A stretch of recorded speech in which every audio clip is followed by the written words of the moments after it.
Bismillahirrahmanirrahim. Assalamualaikum warahmatullahi wabarakatuh. Alhamdulillahi rabbil alamin. Allahumma fasalli wa sallim wa barik wa karrim ala sayyidina wa nabiyyina wa maulana Muhammadin sayyidil anbiya'i wal mursalin sayyidil malaikati wal insi wal jinni ajma'in wa ala alihi wa ashabihi wa azwajihi wa dhurriyyatihi ila yaumiddin, amma ba'du. Bapak Ibu para jamaah sekalian yang disayangi Allah dan dicintai Allah, kembali kita berkumpul di acara Maulid tahun ini, dan rasa-rasanya Bapak Ibu, terutama ibu-ibu, sudah berapa kali menghadiri bulan Maulid di tahun ini. Makanya kayaknya belamakan awaknya, karena bulan Maulud, bulan yang banyak makan. Alhamdulillah. Semuanya itu tidak lain tidak bukan karena memang berkah dari Nabi kita Muhammad sallallahu alaihi wasallam. Karena semua keberkahan, karunia, rahmat itu terkumpul di dalam diri Nabi kita Muhammad sallallahu alaihi wasallam. Di situ intinya, pintunya di situ. Kalau ingin dapat rahmatnya Allah, pintunya lewat Nabi. Kalau ingin mendapatkan ilmu, maka lewat Nabi. Kalau ingin mendapatkan barakah, lewat Nabi. Kalau ingin dapat karunia, lewat Nabi. Apapun yang menuju kepada Allah, pintunya, jalurnya tidak lain dan tidak bukan, itu adalah lewat Nabi kita Muhammad sallallahu alaihi wasallam. Karena pintunya, jalannya menuju Allah itu adalah dari Nabi kita Muhammad sallallahu alaihi wasallam, maka pantaslah kita memuliakan Nabi kita Muhammad sallallahu alaihi wasallam. Sungguh Bapak Ibu, apa yang kita kerjakan seperti ini itu jauh sekali bandingannya dengan apa yang dikerjakan oleh para sahabat dengan memuliakan Nabi kita Muhammad sallallahu alaihi wasallam. Mereka memuliakan Nabi itu lebih daripada yang lain. Kalau kita memuliakan orang tua, paling-paling kita cium tangan. Kalau kita memuliakan guru, ya mungkin juga cium tangan. Kalau ada seorang istri memuliakan semuanya, mungkin saja juga cium tangan. Tapi para sahabat mencintai Nabi, menghormati Nabi melebihi daripada itu semua. Kalau ada seorang suami atau seorang istri, dia cinta dan sayang dengan suaminya, mungkin saja suapan dari bekas suaminya dia mau makan, suapan dari bekas istrinya dia mau makan. Kalau suami atau istri tadi gosok gigi. Tapi kalau istrinya ndak gosok gigi, lagi bes makan jengkol begitu, suapan separoh dikasihkan sama suaminya, suaminya mikir dua kali ini. Begitu, nah, siapa tahu lengket. Begitu juga sebaliknya. Kita paling-palingnya ala kulel mungkin ya maulah suapan bekas suapan istri, bekas suapan suami. Tapi apa yang dilakukan oleh sahabat kepada Nabi melebihi daripada itu. Keringatnya Nabi itu diambil oleh Ummu Sulaim, dikumpulkan oleh Ummu Sulaim, dimasukkan dalam botol. Ketika Nabi sedang tidur, keringatan Nabi menempel di tilam, di ketilam kayak ada apa namanya, semacam dari kulit. Lalu diambil sama Ummu Sulaim, dikumpulin sama Ummu Sulaim. Bangun Nabi. Lalu Nabi bertanya, kenapa engkau melakukan ini? Untuk apa itu keringatku? Kata Ummu Sulaim, aku melakukan ini adalah karena aku dan keluargaku berminyak harum dengan keringatmu ya Rasulullah. Keringatnya Nabi dijadikan minyak harum. Coba baju laki pian yang 3 hari kada cuci itu. Nah, gimana kira-kira? Jatuh bangun, pingsan. Kekanakan tuh santri berendaman pakaian berapa hari. Itu kalau rendaman ditaruh di kolam ikan, mabuk ikan semua. Tapi Nabi tidak. Keringatnya harum. Kalau Nabi jalan di satu gang, harum banget. Nabi duduk di satu tempat, harumnya itu nempel sampai berhari-hari. Bukan hanya keringat, tapi kencingnya Nabi itu dijadikan obat sama sahabat. Diminum kencingnya Nabi, lalu Nabi bilang, kau tidak pernah sakit perut selama-lamanya. Nabi pernah bekam.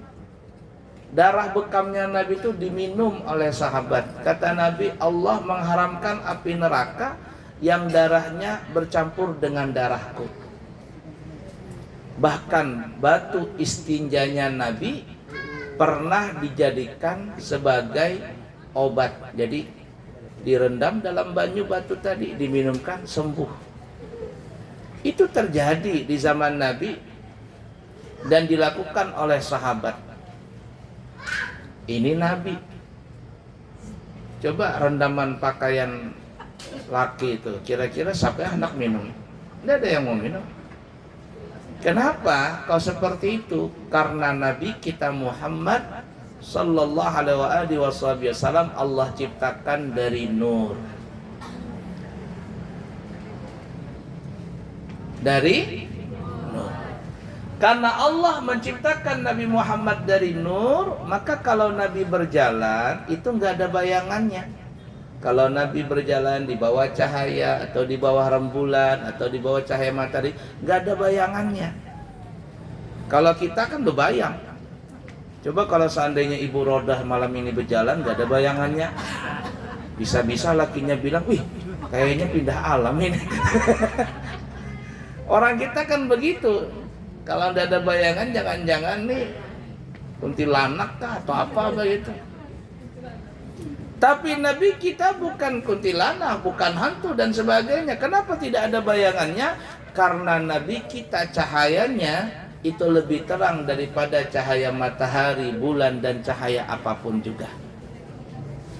Kalau kata ulama nih ya, kalau seandainya Allah Subhanahu wa Ta'ala membukakan wujud Nabi yang asli nih ya, yang nurnya itu, gak bakalan bisa melihat kita.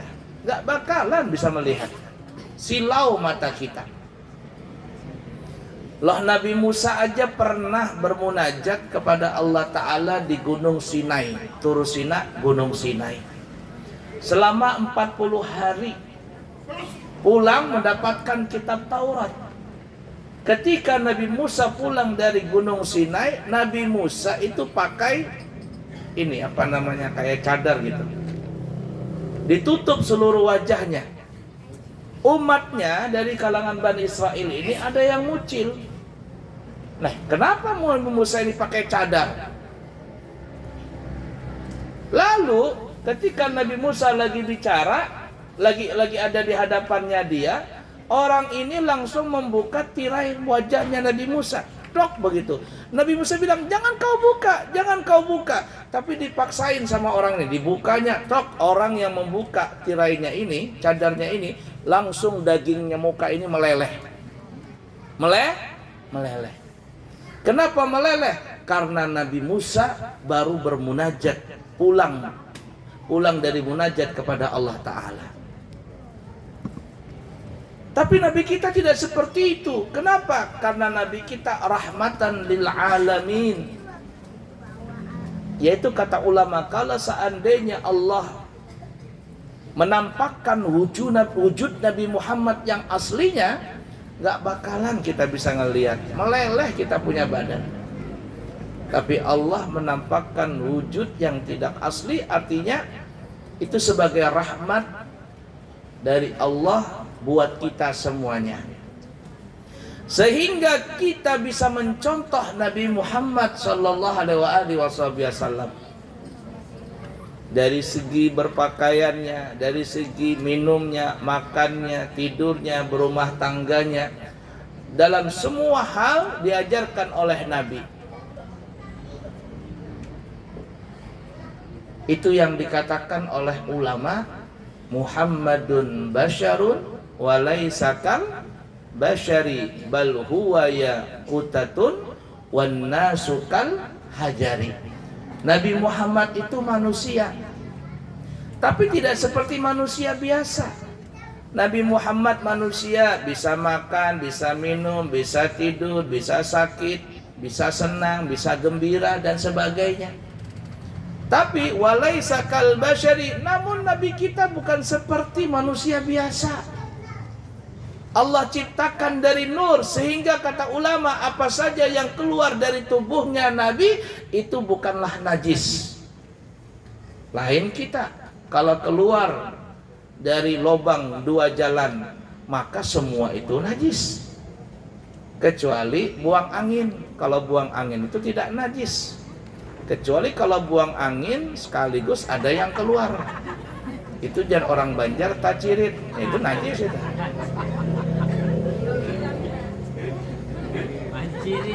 Tapi Nabi, apa yang keluar dari tubuhnya tidak ada yang najis, karena beliau tercipta dari nur.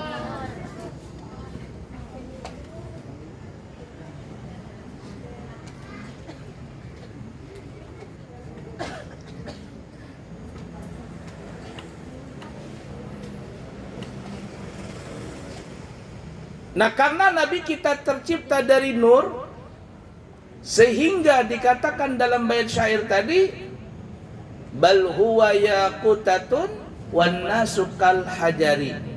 Nabi kita itu ibarat kata seperti batu berlian permata, sedangkan kita ini bagaikan batu kerikil.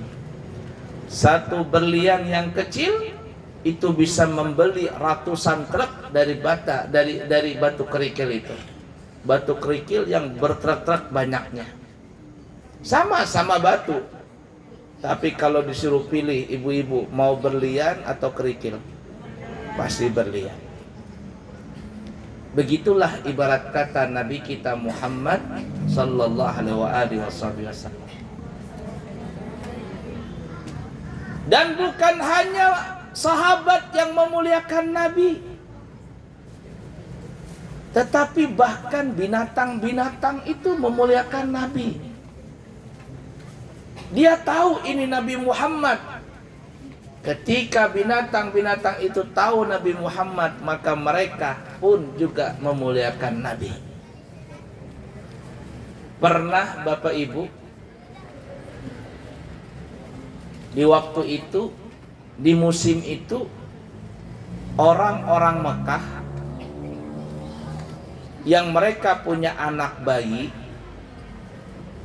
mereka itu ingin menitipkan anak mereka ke orang kampung, dirawat, dipelihara sama orang-orang kampung. Kenapa? Karena kalau dipelihara sama orang kampung, anak itu akan terdidik dengan kebiasaan di kampung. Karena zaman dulu nih ya, di kampung itu ada bertani, ada mengembala dan sebagainya. Kalau di kota Mekah nggak ada. Bahkan di kota Mekah pada saat itu sudah didatangi oleh seluruh penjuru negeri. Sehingga di kota Makkah pada saat itu sudah bermacam-macam terkontaminasi perilaku mereka dengan orang-orang yang datang dari penjuru dunia. Zaman dulu tuh, apalagi zaman sekarang. Kita kalau ke Mekah berumrah atau berhaji, belanja kita nggak usah repot-repot, bahasa Arab, bahasa Indonesia aja gampang. Tuh Ibu Rodah kemarin belanja, susahnya ditawar, dimarahin sama Bu Rodah, bakhil kamu, langsung murah. Dibilangin bakhil penjualnya, langsung murah. Nggak perlu bahasa Arab. Kenapa? Karena mereka sudah biasa ketemu orang Indonesia. Penjualnya ini bahasa apapun bisa. Zaman sekarang, begitu juga zaman dulu. Nah, anak-anak orang Mekah yang mereka punya anak masih kecil, mereka kepingin dirawat sama orang-orang kampung supaya terdidik akhlak mereka, perilaku mereka, bahasa mereka. Coba kita nih ya, anak kota dengan anak kampung. Tapi kayak anak kampung zaman sekarang kayak anak kota sudah. Kenapa? Karena HP apa masuk semua. Kalau Bahari tidak. Didikan anak yang tinggal di kota dengan anak yang tinggal di desa beda. Cara bicaranya sopan yang di desa, cara perilakunya sopan. Coba anak kota, manggil bapak mamanya aja panggil nama dia. Tapi anak kampung dah. Itu dulu, kalau sekarang sudah berubah. Karena HP, internet sudah masuk sampai ke desa-desa. Nah, ala kulli hal, sampailah waktu musim penyerahan anak kepada orang kampung. Dan orang kampung atau orang desa yang suka memelihara anak orang Mekah itu adalah dari perkampungan Bani Sa'ad. Perkampungan Bani Sa'ad.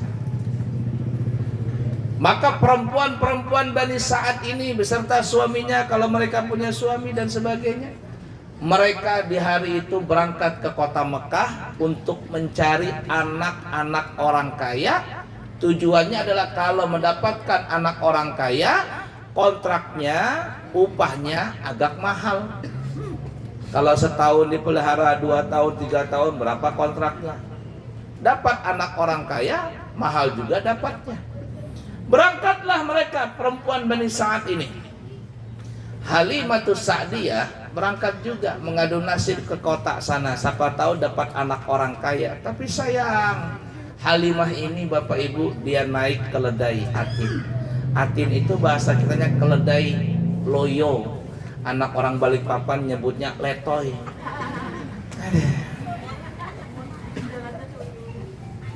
Akhirnya apa? Teman-temannya Halimah sudah datang duluan ke Mekah. Mereka langsung cari anak-anak orang kaya. Halimah belakangan.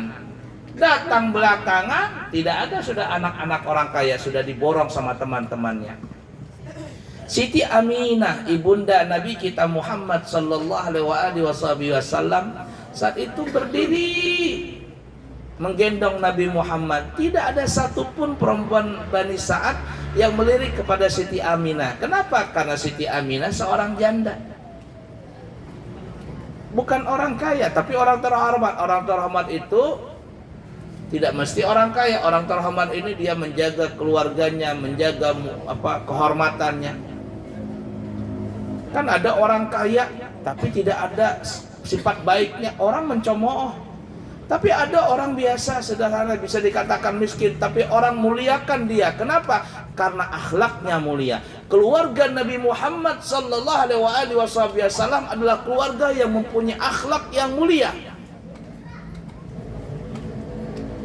Nah, perempuan-perempuan Bani Sa'ad ini nggak ada yang lirik kepada Siti Aminah.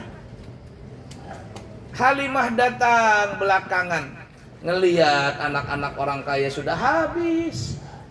Ya, kata Halimah, daripada pulang gak bawa apa-apa,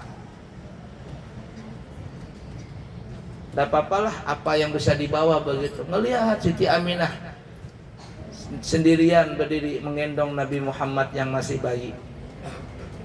Halimatus Sa'diyah datang, lalu dia bilang kepada Aminah, wahai ibunda, perkenalkan, aku adalah Halimatus Sa'diyah. Kalau dibolehkan, diizinkan, aku kepingin merawat anakmu itu. Kubawa ke kampung Bani Sa'ad. Kata Aminah, bahasa kitanya kalau kita dramatisir, wahai Halimah, ketahuilah aku bukanlah orang kaya. Kalau engkau mau memelihara dengan sederhana, maka aku juga mau. Artinya bolehlah. Kata Halimah, wahai ibunda Aminah, sebelum aku membawa anakmu itu, boleh nggak aku ngelihat dulu anakmu itu? Kata Siti Aminah, boleh. Mendekatlah wahai Halimah. Saat itu Siti Aminah menggendong Nabi kita Muhammad SAW dalam keadaan tidur, dan Nabi kita itu kalau bahasa kitanya dibedong dengan kain sutra yang berwarna hijau. Nabi tidur di pangkuan Siti Aminah. Ketika Halimatus Sa'diyah melihat Nabi kita yang masih bayi, kata Halimah, wallahi, bahasa kitanya, demi Allah, aku belum pernah melihat anak yang seganteng ini, belum pernah melihat yang anak secomel ini, belum pernah melihat anak pokoknya sesempurna ini. Nabi tidur. Kata Halimah, wahai ibunda Aminah, sudah, kau tidak usah pikirkan masalah ongkos. Aku akan bawa anak ini karena aku senang dengan anak ini. Allah tanamkan, hujamkan di hatinya Halimah untuk sayang dan cinta kepada Nabi Muhammad yang masih bayi. Kata Halimah, wahai Aminah, ayo segera aku bawa anak ini. Ini anak pasti bawa hoki. Ini anak pasti bawa berkah. Siti Aminah pun akhirnya menyerahkan Nabi kita kepada Aminah, kepada Halimah. Maka berpindahlah Nabi kita Muhammad sallallahu alaihi wasallam yang tadi di pangkuannya Siti Aminah berpindah kepada pangkuannya Halimatus Sa'diyah. Tadi Nabi tertidur, matanya terpejam. Ketika Nabi berpindah tangan ke pangkuan Halimah, Nabi pun membuka matanya. Jar orang Banjar teilang. Tok, membuka mata. Kata Halimah, ketika Nabi kita itu membuka matanya, ainuhu kadhiya'il lami'. Matanya Nabi Muhammad itu seperti cahaya yang lam itu yang apa ya? Cahaya yang memancar-mancar. Jar orang Banjar mencirarau, mencirat-cirat itu mata. Coba lihat anak bayi itu yang belum ada dosa, kalau dia buka mata, matanya kena cahaya itu ceng, beling-beling. Lebih indah daripada berlian yang memantulkan cahaya. Halimah bilang, ini anak pasti bawa rezeki, pasti bawa hoki ini anak. Maka ringkas kata, berpisahlah Nabi kita dengan ibundanya saat itu. Karena memang adat istiadatnya zaman dulu seperti itu.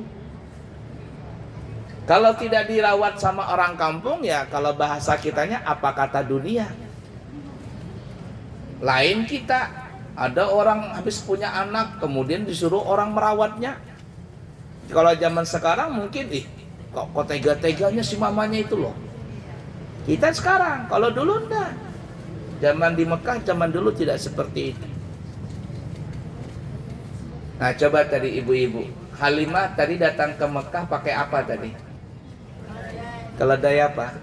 Loyo, letoy. Ketika Halimah menggendong Nabi kita dan mendekati keledainya, keledai yang tadi loyo mengantuk, ya, tiba-tiba langsung brok, keledai ini bangun, langsung dia joget koplo, joget poco-poco.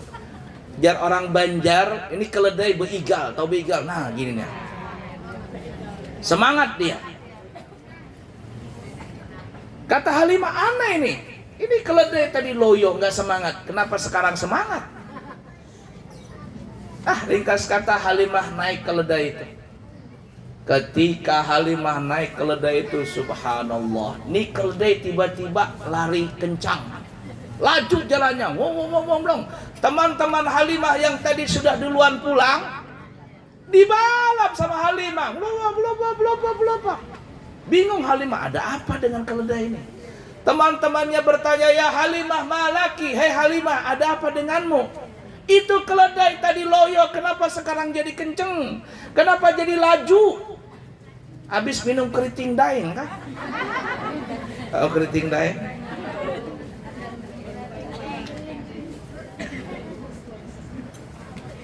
Siapa yang menjawab pertanyaan perempuan-perempuan Bani Sa'ad? Yang menjawab itu dikatakan ada riwayat, yang menjawab itu adalah keledai itu sendiri. Kata keledai, perempuan-perempuan Bani Sa'ad, mau tahu? Mau tahu aja atau mau tahu betul? Kamu bertanya-tanya. Kata keledai, aku jadi kencang, aku jadi kuat, aku jadi semangat karena di punggungku ada Nabi Muhammad sallallahu alaihi wasallam. Itu keledai ngomong langsung tuh. Dan kata Halimatus Sa'diyah, tidaklah aku melewati lembah gunung kecuali lembah gunung, batu-batu, pohon-pohon semuanya mengucapkan salam kepada Nabi Muhammad sallallahu alaihi wasallam. Assalamu alayka ayuhan nabi wa rahmatullahi wa barakatuh. Semua begitu. Halimah ini bingung juga, tapi tidak ada rasa takut. Coba kalau kita lewat di sini malam-malam, Assalamualaikum, mungkin kita takut. Pas kita balik begitu, lele gombel atau kuntilanak keluar. Jangan-jangan kuntilanak lagi ikut maulidan juga di situ.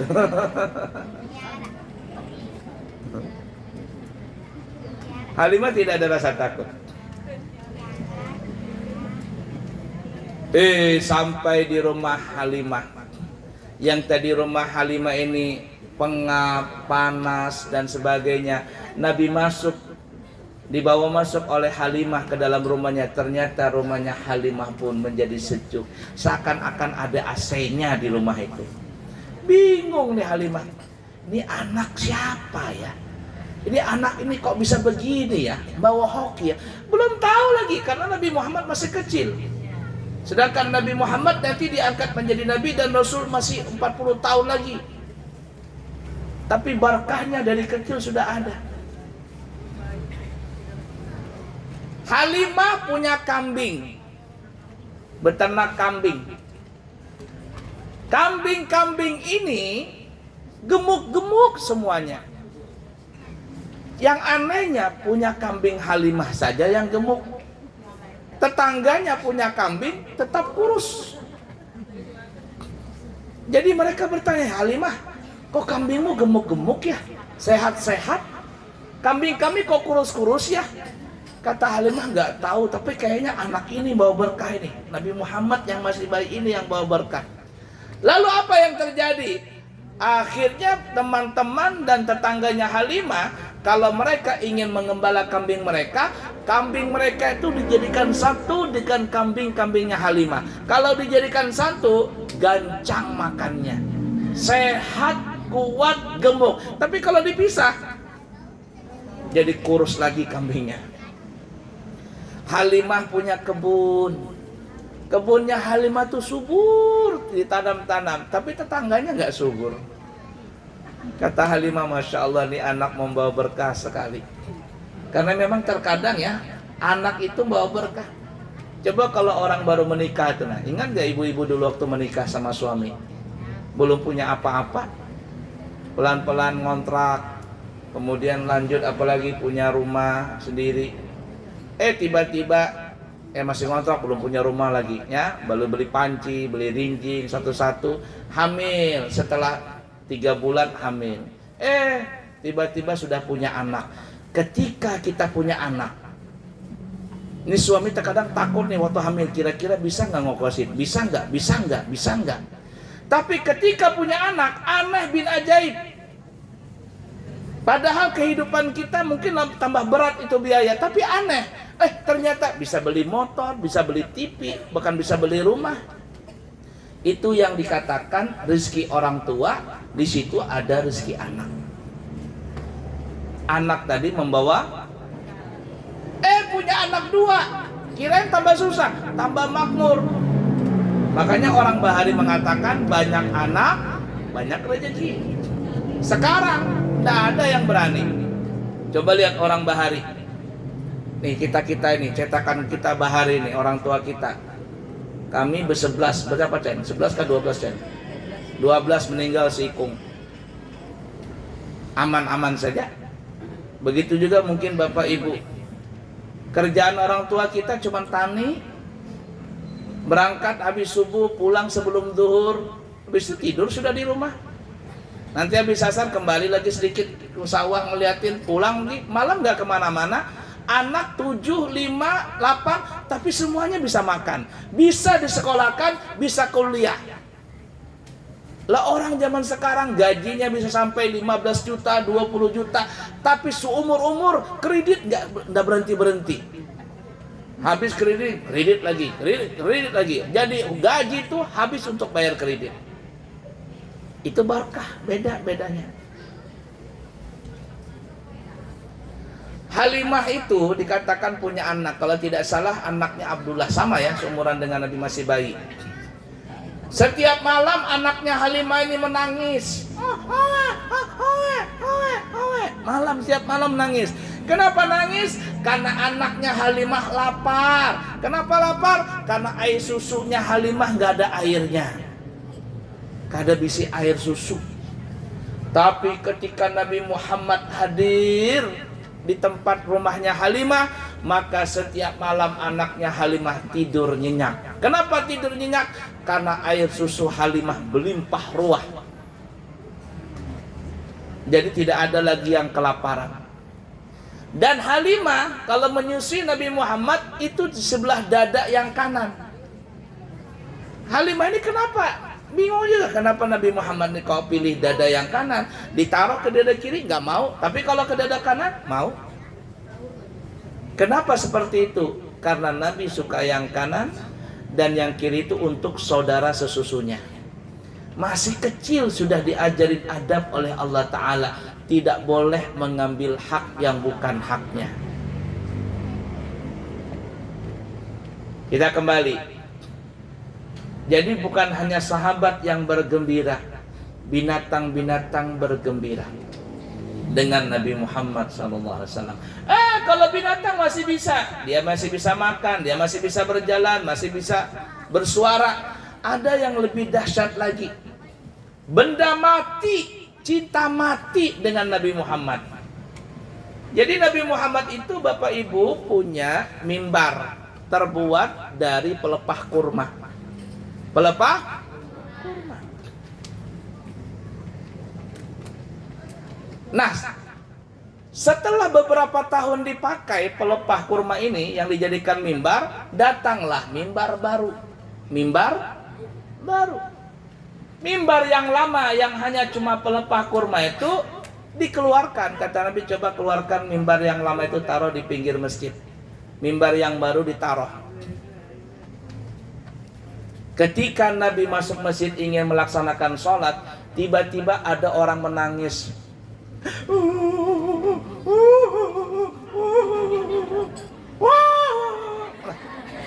Meraung menangis. Kata Nabi Muhammad, siapa yang menangis itu? Coba Bang, biar Nabi lihatin siapa yang menangis itu. Suaranya dari luar. Sophia kah? Itu murid saya paling kecil itu. Bapaknya Kiai dari Banjar di Lantau. Paling dari Banjar. Paling kecil. Ya, dan nangis. Ya. Menangis nih. Ada suara, kata Nabi, coba liatin dari mana itu suara. Maka ada sahabat keluar masjid, ngelihat mimbar, nangis.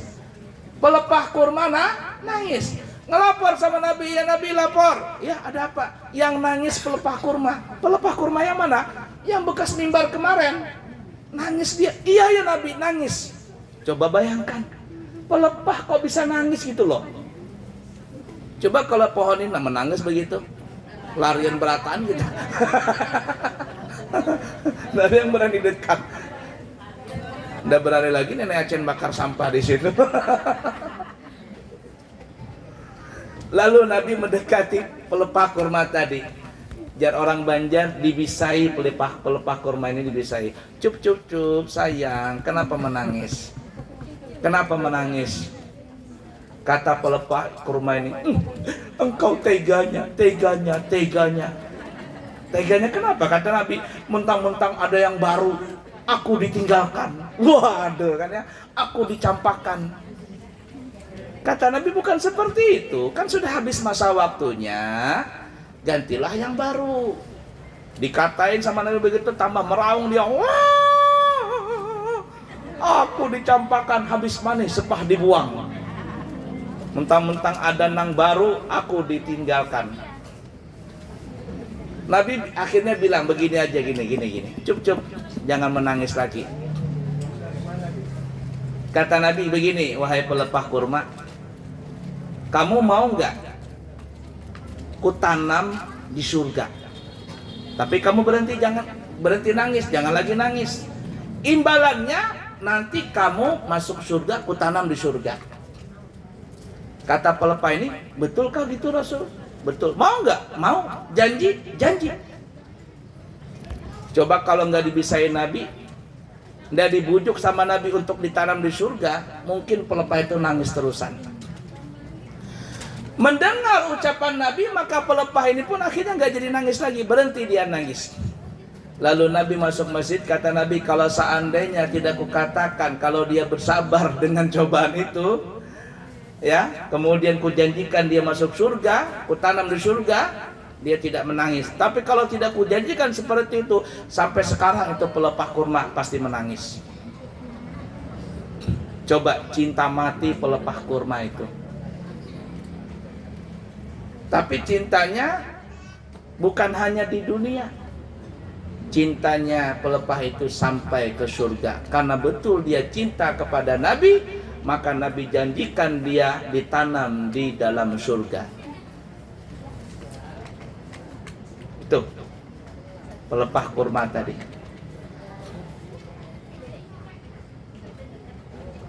Begitu juga batu-batuan memuliakan Nabi dan lain sebagainya. Intinya Bapak Ibu, kita ini mesti wajib memuliakan Nabi, mesti wajib menghormati Nabi, mesti wajib mengagungkan Nabi. Dan terus terang, apa yang kita lakukan ini masih jauh dengan apa yang dilakukan oleh para sahabat, dengan apa yang dilakukan oleh binatang-binatang yang mereka cinta mati dengan Nabi.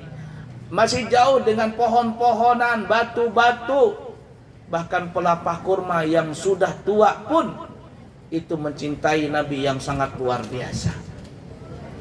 Tapi apalah daya, kita yang banyak dosa ini, yang banyak melakukan kesalahan, hanya inilah yang kita bisa buktikan kepada Allah dan kepada Rasulnya bahwa kita cinta kepada Nabi Muhammad sallallahu alaihi wasallam.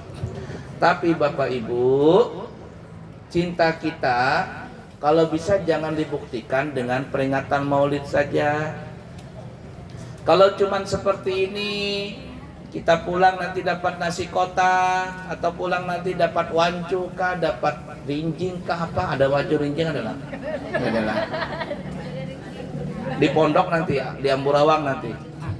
Hari Minggu depan itu doorpress banyak, rinjing, panci, nangganal, ya, macam-macam itu, cincin, baju ada, kada tahu juga tuh ya, macam-macam. Siapa tahu ada doorpress umrah gratis juga. Macam-macam nanti ya, ada ratusan itu dibeli sudah. Kami pun belum melihat lagi itu, belum lagi sumbangan-sumbangan lagi. Jadi nanti minggu depan mudah-mudahan bisa ke pondok ya, membawa maulidan di pondok. Doorpressnya sangat banyak sekali. Nah, jadi bukan hanya seperti ini, namun kita buktikan cinta tadi dengan mengikuti sunnah-sunnah dan akhlak Nabi. Artinya Bapak Ibu, kalau di antara kita masih belum sholat, ayo kita sholat. Buat apa kita maulidan ini itu teriak-teriak dan sebagainya, tapi kita pulang gak sholat? Masih jauh rasanya bukti cinta itu. Yang belum memakai hijab, pakai hijab. Yang masih mohon maaf suka ngerumpi, menyebar fitnah, gosip, apalagi kalau sedang gosip itu mulutnya sampai monyong-monyong, sampai temonyong-monyong mulut, berhenti sudah. Ya, yang belum zakat berhenti sudah. Yang suka berkelahi berhenti sudah. Kenapa? Karena Nabi mengharapkan kita bukan hanya cinta di mulut, tapi juga cinta di perilaku. Karena kalau orang cinta itu mesti ditunjukkan dengan tindakan. Coba lihat, ada orang yang cinta mati, ngefans banget dengan orang Korea. Saking senangnya dengan orang Korea, bicaranya pun juga gaya-gaya Korea. Hari saho, halo saho. Padahal dia pun nggak paham juga itu. Saya pernah makan sama istri di restoran apa namanya tuh, yang bakar-bakar tuh, nah di mana tuh, masuk saya ke situ, disambut hari saho, apa pokoknya bahasa Korea. Apa kata saya, ini bahasa apa kata saya. Makan ini makan itu, sekalinya 500 lebih habis. Ada orang ngefans dengan Rhoma Irama. Coba lihat, banyak orang yang ngefans dengan Rhoma Irama. Pakaiannya dengan gaya Rhoma Irama, rambutnya dengan gaya Rhoma Irama, gitarnya dengan gaya Rhoma Irama, bahkan bicaranya pun sungguh terlalu. Itu berarti ngefans dengan Rhoma Irama. Wali kota kita Rahmat Masud ngefans banget dengan Rhoma Irama. Pokoknya kalau Rhoma Irama datang, itu pasti undangan Rahmat Masud itu. Coba kalau orang ngefans dengan orang-orang seperti itu, biasanya sedikit banyak pasti ngikutin gayanya, caranya. Lah kita kalau memang cinta dengan Nabi Muhammad, ayo Nabi Muhammad salat, kita salat. Nabi Muhammad puasa, kita puasa. Nabi Muhammad zakat, kita zakat. Nabi Muhammad berkata-kata baik, kita berkata-kata baik. Dan seperti itulah yang diharapkan oleh Nabi kita. Jadi setelah pulang dari ini, berusaha kita untuk merubah diri kita menjadi lebih baik, lebih bagus di hadapan Allah Ta'ala, bukan di hadapan makhluk. Buat apa muka glowing-glowing, tapi ternyata hatinya hitam pekat. Biar saja muka hitam, tapi hati glowing. Seperti halnya Bilal bin Rabah, kulitnya hitam tapi hatinya bersih. Coba yang pernah berangkat haji, berangkat umrah, orang hitam itu, ketika dia megang dinding Ka'bah, tangannya dengan dinding Ka'bah sama warnanya, sama warnanya. Tapi Masya Allah, orang-orang seperti itu baik-baik mereka. Nah, ala kulli hal, Bapak Ibu para jemaah sekalian, mudah-mudahan dengan berkat maulid ini, Nenek Acen dan keluarga semuanya, anak cucu semuanya, dan semua yang membantu, warga yang membantu dalam acara ini, Allah Subhanahu wa Ta'ala memberikan keberkahan kepada mereka semuanya. Harta yang telah dikeluarkan, biaya yang dikeluarkan, mudah-mudahan dengan berkat Nabi Muhammad SAW, Allah menggantikan berlipat ganda dan berkah. Dan mudah-mudahan semuanya bisa berangkat umrah dan berhaji. Amin ya rabbal alamin. Karena kalau berumrah berhaji itu tidak ada apa namanya itu, tidak ada jeranya. Orang baru pulang umrah 1 minggu, kepingin lagi kembali ke Mekah. Itulah daya tariknya Mekah dan Madinah. Karena di Madinah ada Rasulullah SAW, karena di Mekah ada Ka'bah al-Musyarrafah. Mari kita berdoa, mudah-mudahan dengan berkat Nabi Muhammad dan keluarga Nabi Muhammad, dengan berkat peringatan maulid ini, Allah izinkan kita semuanya untuk menjadi tamu Allah berkunjung ke Baitullah dan berziarah ke makam Rasulullah sallallahu alaihi wasallam. Amin, Allahumma amin ya rabbal alamin. Belum lagi, perjanjiannya kan setelah doa. Didoain dulu baru berkah ya. Sabar dulu. Belum. Duduk dulu. Belum lagi. Lihat-lihat dulu apa yang diincar. Kalau mau banyak nanti di Amburawang. Ya, rincing, panci yang gede-gede macam-macam di Amburawang. Ya. Minggu nanti. Baik Bapak Ibu, siapa yang kepingin berangkat umrah bareng kami, ada paket 9 hari 29 juta sudah dari Balikpapan. Ada paket 12 hari 32 juta juga sudah dari Balikpapan. November dan Desember ada keberangkatan. Promonya siapa yang dapat 10 jamaah gratis 1. 10 jamaah ini maksudnya keluarga. Suami, istri, ya saudara, keponakan, paman, acil, mertua. Kalau ada 10 orang maka 1 orang gratis.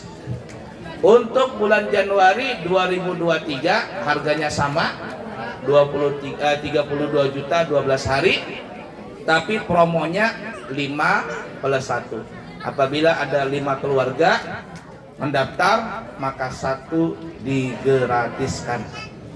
Tapi yang bulan Januari ini penutupannya di bulan November. Masih ada 1,5 bulan lagi. DP-nya cuma 15 juta, nanti sisanya pelunasan sebelum berangkat. Mari Bapak Ibu kita tutup acara ini dengan bertahlil sebentar. Semoga apa yang diniatkan oleh tuan rumah dan kita semuanya dikabulkan oleh Allah, dan pahala ini kita sampaikan kepada keluarga yang sudah meninggal dunia. Afdalu ma qultu anna wan nabiyyuna min qabli la ilaha illallah hayyul mawjud la ilaha illallah hayyul la ilaha illallah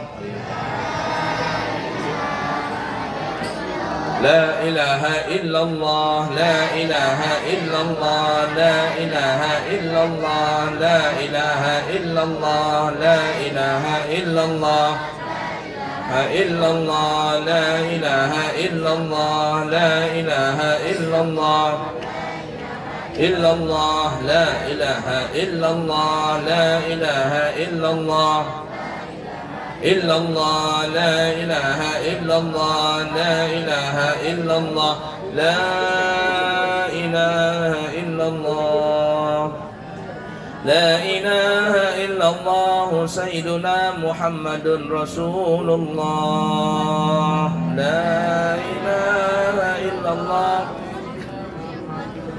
Allahumma salli ala Sayyidina Muhammad Allahumma salli alaihi wa sallim Allahumma salli alaihi wa sallim Allahumma salli ala Sayyidina Muhammad Ya Rabbi salli alaihi wa sallim Ya Rabbi salli alaihi wa sallim Subhanallah bihamdihi Subhanallahil azim Subhanallah bihamdihi Subhanallah bihamdihi Subhanallahil azim Subhanallah bihamdihi Subhanallahil azim Subhanallah bihamdihi Subhanallahil azim Allahumma salli ala habibika Sayyidina Muhammadin wa ala alihi wa sahbihi wa barik wa sallim ajma'in Allahumma salli Sayyidina Muhammadin wa ala alihi wa sahbihi wa barik wa sallim ajma'in Al-Fatiha Bismillahirrahmanirrahim Alhamdulillah Rabbil Alamin إياك نستعين اهدنا الصراط المستقيم صراط الذين أنعمت عليهم غير المغضوب عليهم ولا الضالين آمين